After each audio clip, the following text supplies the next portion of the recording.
more options. Putting aside the normal political material for a week, Saturday Night Live's cold open honored Mother's Day by bringing out the mothers of most of the cast to complain about the show's political material.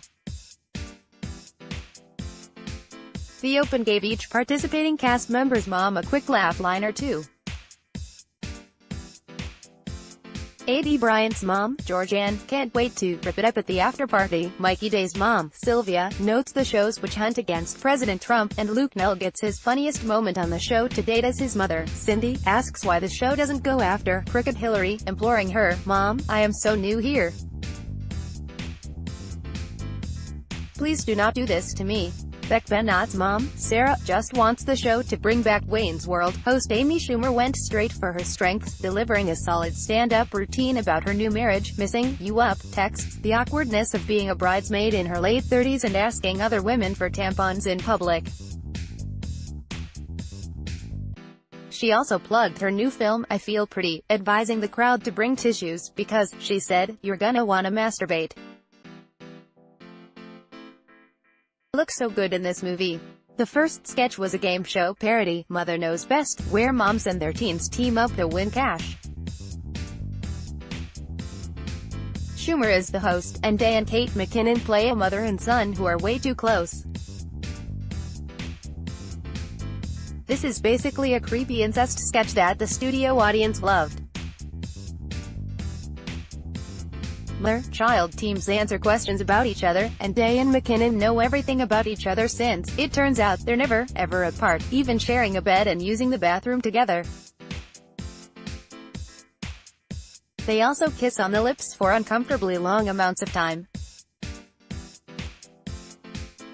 As the other mother-child pairs, Cecily Strong and Bryant, and Chris Redd and Leslie Jones, look on in horror, McKinnon and Day play up their physical admiration in funny yet oh-so-wrong ways.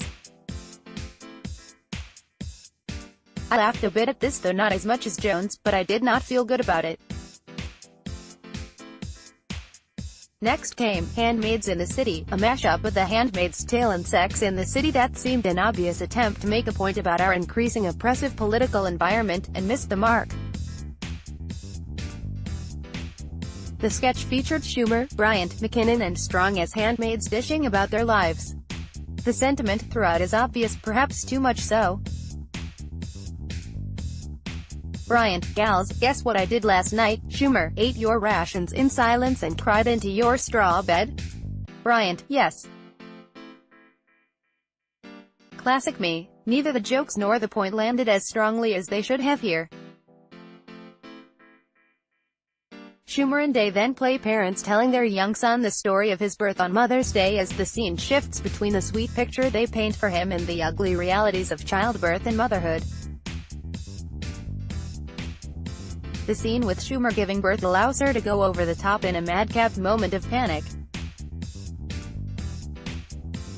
telling her son how easy his birth was. We then see her freaking out in flashback as the doctor tells her she'll need an episiotomy, with her screaming, "Don't cut my butthole."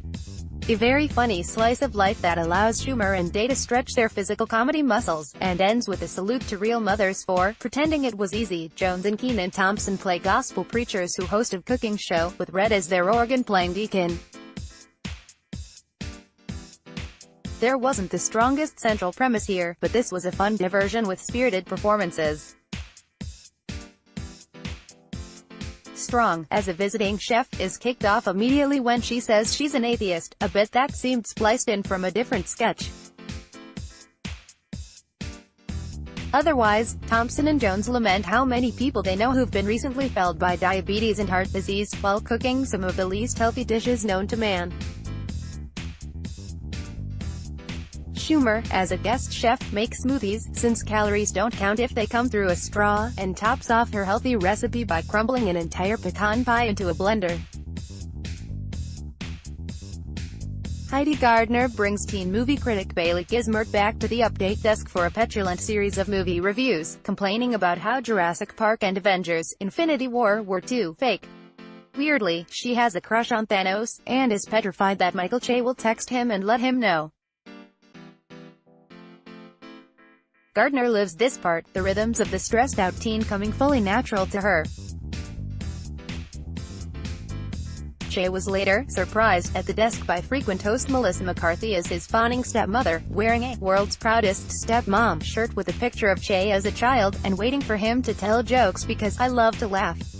This was basically just a few minutes of goofing around by McCarthy, who winds up embarrassing Che in several ways, including telling him, "I always knew what you were doing in your room." A funny as always appearance by McCarthy, who has too much fun here, including making believe the pictures of the update joke subjects are her head. Next, Day plays the director of the children's theater production of Lil Rent, an abridged, supposedly child-friendly version of the musical about AIDS, which is changed to diabetes in the new production.